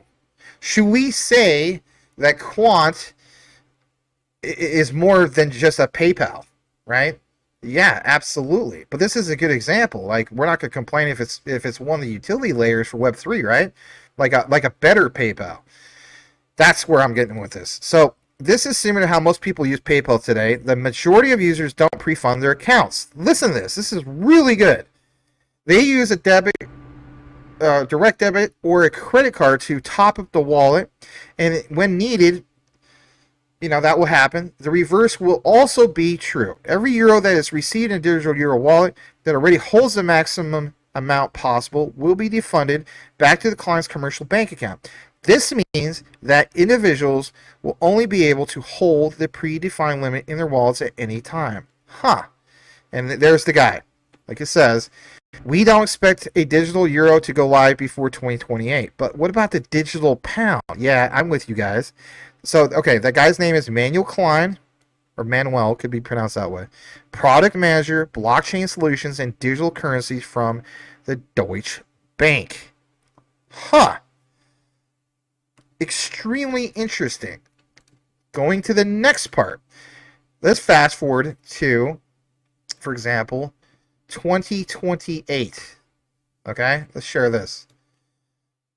By the way, smash the like. Does trigger the algorithm. I do appreciate you guys staying the course on this one, on this deep dive. This is good. All right. So we talked about 2024, 2025. Now we're at 2028. Look at this. Again, from flow.db. Digital Euro project for retail CBDC. Cash, like it says, the only central bank liability that can be held and used by private citizens today. Retail CBDC project would make it possible for every end user, every bank, European citizen to hold that. And basically, or maybe you already mentioned this, but the aim of the ECB is to provide legal tender in digital form. And ECB will decide in November 25. I did read that, my bad. However, we don't, in any case, expect to go live before 2028. So, again, understanding that is something, and I will chop up that part. Sorry about that. So I was kind of reiterating that, right? So, but you get the idea. It's a timeline from all that. And, yeah, actually, this is the part I meant to get to. Wholesale CBDC, like I said, what's next? What would be next? Well, it's Banque de France. By the way, Banque de France is your oversight for the Bank of International Settlements. So in cooperation with Bank of Italy, Bundesbank, and even Banque de France, a separate formed working group focuses on interbank settlement of blockchain-based transactions. It is independent from the digital retail euro project, and most importantly, the euro system has defined 3 different approaches to provide blockchain-based central bank money for wholesale settlement. However, it will, at this time, only allow trials, experiments that fall in the bucket of interoperability approach. All right, I will talk about that for just a brief second. So, yes, you got to understand, for the guys that are new to Quant, they complain that QNT is just an ERC20 token. Okay, I get that. Are you going to settle in QNT, especially if you're some of these banks? Hell no, right? You're not going to freaking use it for ERC20. You're going to settle in what? What would be an RTGS for like XRP and some of these other ones, right? So all of this stuff works together, the orchestration of some of this stuff. And that is what's crucial to understand. All right, now let's jump over to this. This is some of the recent news. Shout out to Mike Cornwell. He shared this one, but I did see some news about this. So, basically speaking, like it says just in, but in reality, this is from yesterday. Tether, the world's largest stablecoin, launches new stablecoin backed by gold. Listen to this for a second, because we did talk about, everything with Quant, stablecoins, tokenized deposits. Pay attention to this as well. Here we go.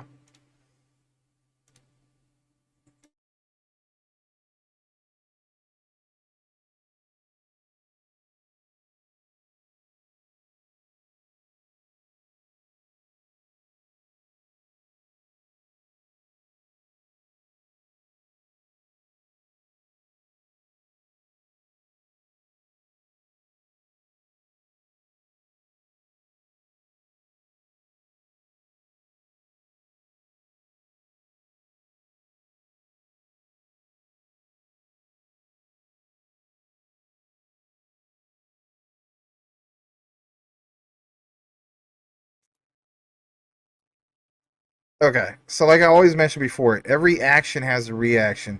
Notice what happened with Swift May 31st, okay, of this year, it was a few weeks ago. Then all this news of pitching, things for, proper regulations to like House Democrats, them hearing more use cases of DLT, hearing about, the testing of how do these pilots go and what kind of results you got and so on. Great, cover that in a separate video. Then going from that to, what happened in London last Friday, okay? Then going from that to what's happening in Lisbon, Portugal today. All this in alignment. Harmonization, talking about what's fractionalized, talking about, shoot, man, so many things. Mandates, right? Good stuff. Jumping over to this as well. I think I have to restart. Yeah, I do. So remember what was just presented in regards to this. So I did talk about this at the beginning of the outline. This is also crucial to understand because even though this is a quant, I want you guys to understand the whole thing of supply and demand.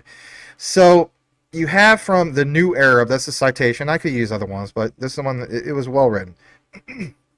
Crude propaganda, crude propaganda, rumors abound that Saudi Arabia is set to drop the petrodollar for Chinese yuan. Saudi Arabia is rumored to be dropping the US dollar for Chinese yuan, but are the reports correct? Well, as we get into it, it says reports are gushing in about Saudi Arabia, basically dropping that, and going away from, the US dollar. But experts have stressed the story is not what it seems. Maybe you guys are up to date on this. But it says back in March, the Wall Street Journal reported that Saudi Arabia is considering to trade some futures with Beijing and the Chinese yuan, with almost all oil exports, handled in the dollar since 1974.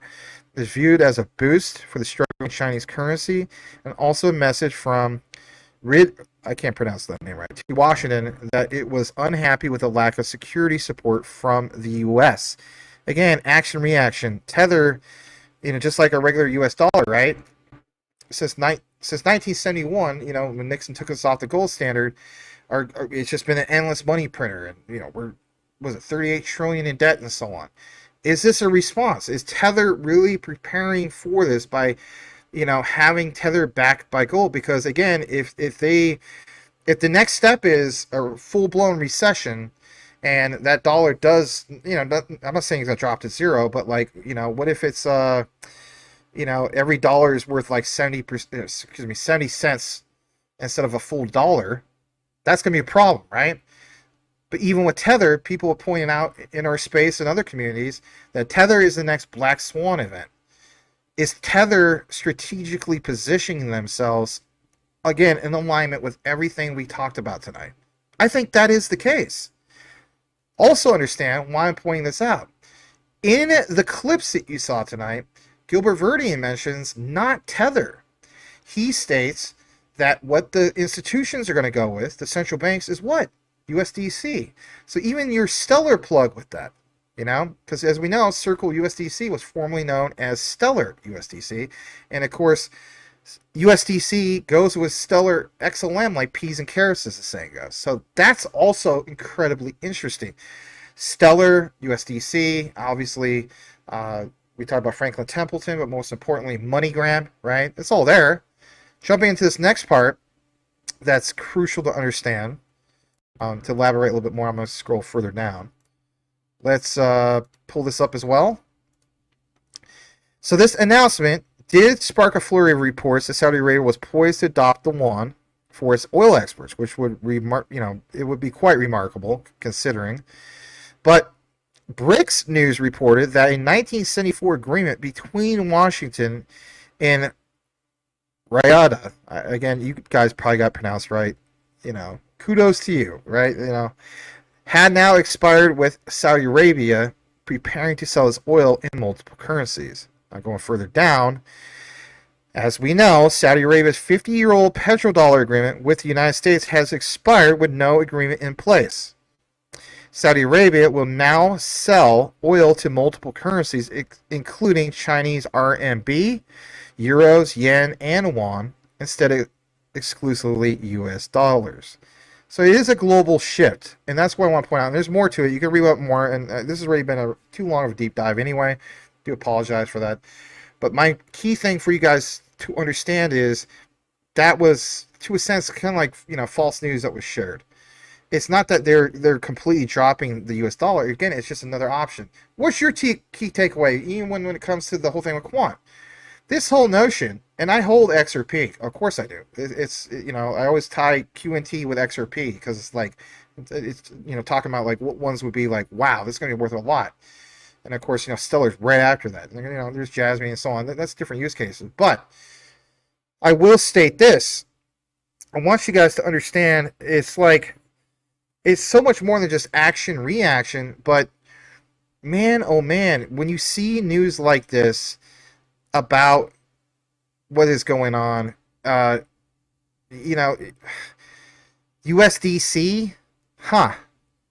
is it going to be the next Black Swan event as far as USDT?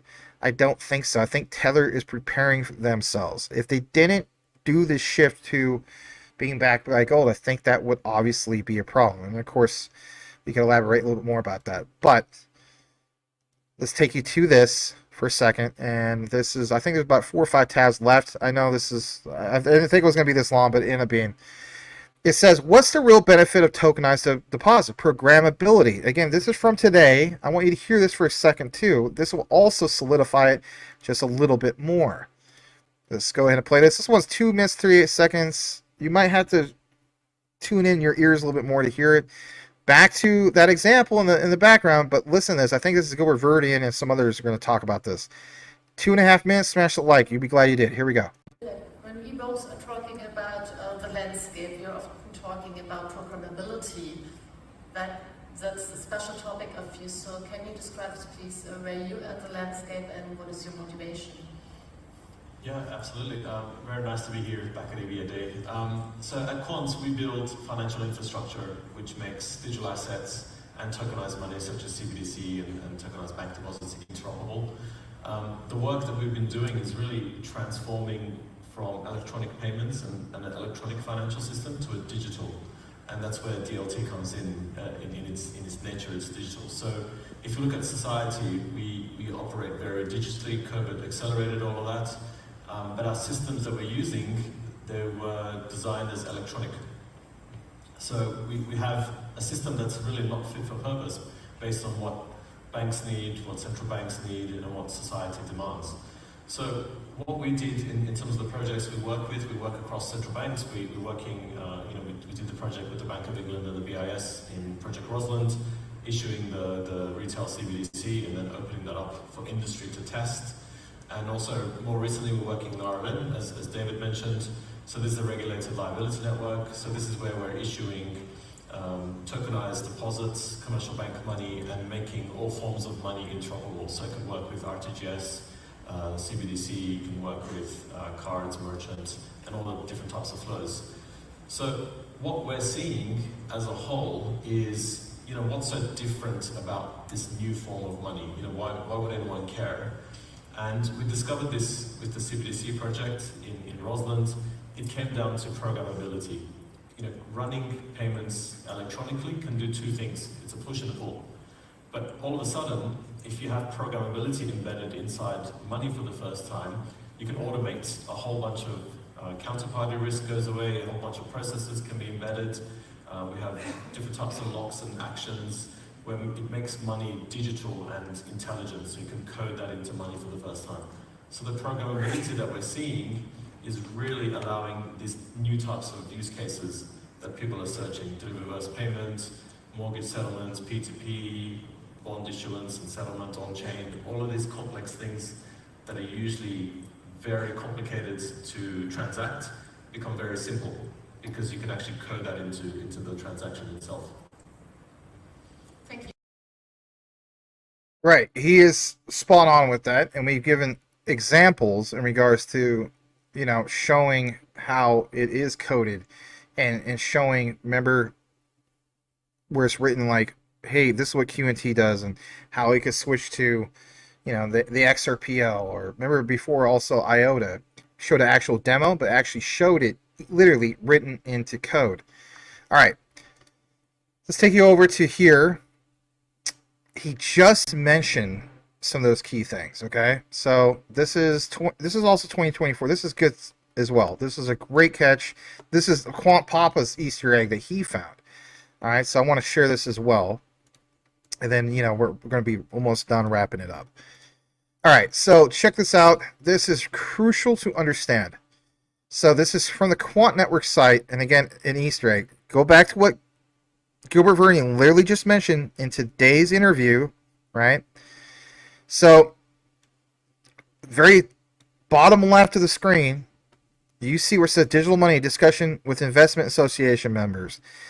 Opportunity for who? IA members to test their use case with tokenized bank deposits by when? June 2024. Do you understand why Quant is literally like Gilbert Verdian? Like they're like on a road trip, right? It's kind of like they're like Van Halen and Guns N' Roses and all these bands from back in the day, and they're on tour.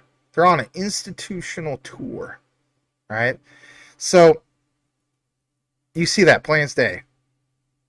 Who is, for example, you may be wondering, like, the IA, like what the blood clot is that, right? So let me show you this real quick. Let's go ahead and share this on the screen. Let's full screen this. So I want you guys to understand that, like every great thing, whether it's a video game and so on, has an engine. Some of you guys play like GTA. You play all sorts of things. There's Unreal Engine 5. I remember when I got my license for Unreal Engine 4, right? But every great thing has an engine behind it. Introduce this to you. Because it's crucial to understand that this particular thing, like it says, this engine, part of the investment association. IA is the investment association. Quant, right? So if Quant is the foundation of the blockchain economy, then who are some of these people? But most importantly, what would be the next steps? That's what Quant Papa is pointing out here. And that is what's crucial, because there is links to specific articles of interest to these IA members. Number one, Quant Network. Fund tokenization. Part of the getting to the brink of mass adoption, because right now we don't see that. I mean, we got guys in the comments, and again, listen, man, if you hate us because we talk about Quant, that's that's weird, but it's okay. We welcome another opinion. It's all good. I'm not hating. Thank you for watching. You're helping the YouTube algorithm. But I will state this, guys: are we at mass adoption for Quant? No, not yet. Again, to the people that don't believe in this stuff, you're going to come into Quant when it does have mass adoption. That's when you're going to choose to invest. That doesn't make sense to me, but it is what it is. I just provide research information. Take it as you want. So, brink of mass adoption. Is there a link to that to explain how that would work? What about fund tokenization? New Dawn. What about solving liquidity? We already talked about that. So I'm going to take you to that part because that is fresh on the mind of everyone, right? So back, again, almost 2 years ago, not quite, about a year and a half ago, fund tokenization, brink of this mass adoption. And what's really cool is some of the things that you see here, because it gives you an idea of like, man, this really aged well as well. So it talks about this fund tokenization, and it states with the global asset management industry and how they take this approach to gather the underlying tech, in this case the blockchain tech, and how it's going to usher a new era of fund investing. That already happened. This is especially true with alternative assets, where the minimum investment is prohibitively high, barring access to smaller investors. All right, how can we improve this? Well, they already did through the overledger. But what's also crucial to understand is what they predicted. It said that the global tokenized market back in 2020, what was this? 2021, yeah, was 2.3 billion. And of course, they predicted to grow to 5.6 billion to 2026. It's so much higher than that. It says, according to that report back then, and again by HSBC, the 10x potential of tokenization. Tokenization could open up investment opportunities to large underbanked populations, supporting the United Nations Sustainable Development Goal of reducing inequality. Also, the other thing to get into is understanding that what did we see? We saw examples of the universal wallet tied to the unified ledger will give access, and last video we talked about it, I think it's 53% of the world's unbanked people will now have access. And you're saying that this token is garbage? It's not going to do anything? I don't know, man. All right. How about this for a second? New market, $1 trillion opportunity. In reality, way more than that. Going to be $1 trillion market, no doubt about it. Kevin Unai, founder of BAD. Companies are realizing the benefits of easy settlement of securities. Back to Larry Fink's statement. The blockchain is famous for making it easy to settle a transaction in a transparent way. It's a perfect tech to use in the asset management industry. Even cites this whole thing at JP Morgan. I don't want to get into that again because we've already done that many times. But in conclusion, before we wrap it up, this is the final slide. Understand this. And we talked about action reaction. The recent news about Tether and the recent news about what is Saudi Arabia doing, and are they really dropping the US dollar? Nope. The point I was trying to make earlier is giving people extra options. Just kind of like why the Overledger is blockchain agnostic. We could settle in the XRPL. We could settle in XDC for trade. We could settle with IOTA. And we've seen those examples. Heck, even Polygon, we saw some of those examples. So with that also said, Uphold. I have Uphold. Some of you guys have Uphold account. This is where I constantly get my deposits every day. Like, you know, I love it. It's like a ka-ching every freaking day for my Caspa miner, right? And shout out to Burke if he's still watching. He mines it as well.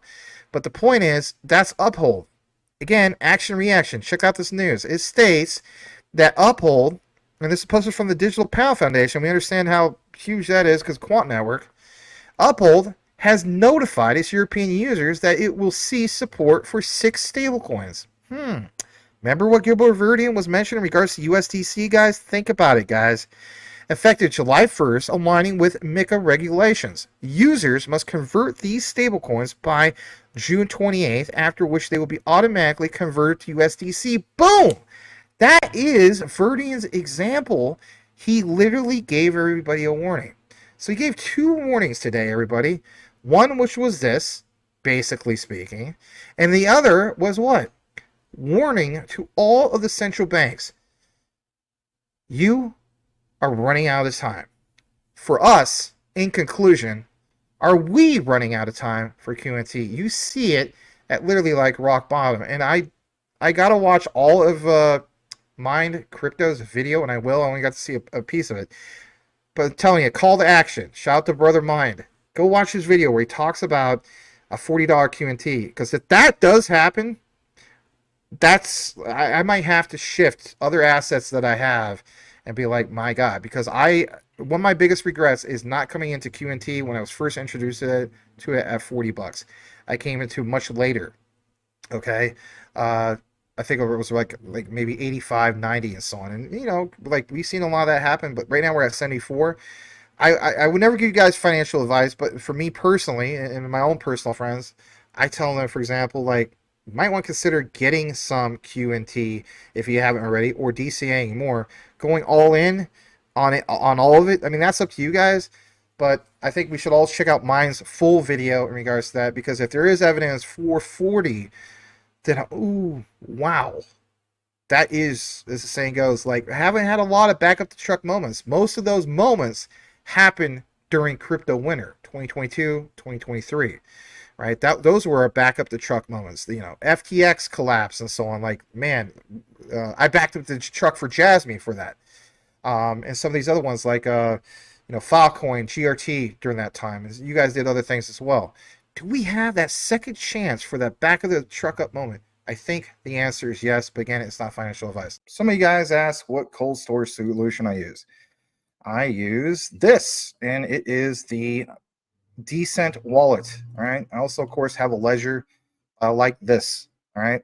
You can get a discount basically from going into the affiliate link, which is in all the live video descriptions and recorded and so on. And for the yahoos that are out there, they're like, this is just a shield. And, you know, Will Fix pointed this out, and it's a great point. Were you aware that you don't necessarily get a discount link just going straight to the site? No, you actually have to go through a platform like this. So how cool is that? You know, I don't think anybody's complaining about that. But anyway, use the link, get a discount. There's another one here. If you're the type of person you want to get one for you and your significant other, you can get 2 of them. They actually have another promotion, which is this, and I think this is cool. You can get an all-in-one card wallet plus backup card package. Interesting. I thought that was cool. And again, one of the main key things I like about the Decent wallet is not having to do the red tape of jumping through all the hoops for XDC and the custom folder. I mean, Edward Vincent can vouch on that. Some of you guys can too as well in regards to Ledger. That was a pain in the butt. You don't have that problem. You literally open up your phone, it's on your app, track everything that's going on, right? And, saying goes, not your keys, not your crypto. You know the drill. Check it all out, though, if you wish to do so. It is truly the cold storage solution that I use for the most part. There's still some on Ledger that, I kind of split it up on it and so on. So it is what it is. But if I have preference over one, I'm going with this one. A lot easier to use and so on. And some people, even to this day, still ask me which one to use.